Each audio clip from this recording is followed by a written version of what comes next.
Yo, Assalamualaikum warahmatullahi wabarakatuh. Apa khabar semua? Hari ni kita menyambut lagi hari apa? Hari raya apa pun tak tahulah. Astaghfirullahalazim. Nauzubillah minasyaitonirrajim. Jadi hari ni hari Jumaat hari ni aku bukan tak pergi Jumaat sebenarnya. Sebenarnya aku banyak kerja. Aku tak pergi mana sebab aku bukan duduk kat Kuala Lumpur. Aku duduk dekat sini kat Terengganu Darul Iman.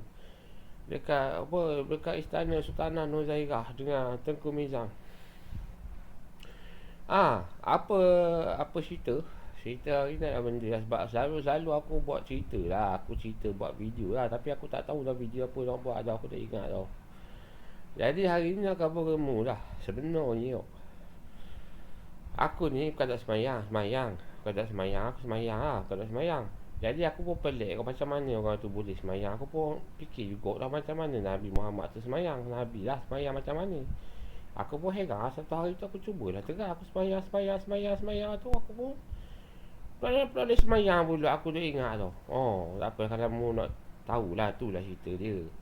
Jadi kawan aku tu mak tu lama dah aku dah ingat dah. Kawan aku tu sebenarnya kawan aku tu bukan tak suka kat aku. Sebenarnya dia tu belajar lah. Belajar seorang pelajar cemerlang lah. Seorang pelajar cemerlang. Satu hari tu dia masuk dekat dia belajar lah. Aku suruh dia belajar sampai habis lah satu hari tu. Sebab satu hari tu dia ada jadi arkitek lah. Jadi arkitek tu. Lepas tu aku pun tak jadi arkitek lagi. Lepas tu aku duduk saya saja lah.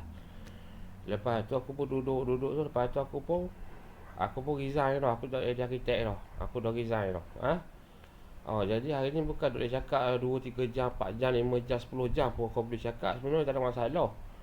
Sebenarnya aku pun berterima kasih lah juga kepada orang yang memberi ruang kepada aku tu nak cerita lah kat mana-mana lah kat atas dunia ni lah. Satu hari aku tak ada lagi. Aku minta maaf lah apa-apa. Minta maaf lah kalau aku ada buat benda-benda salah lah ya.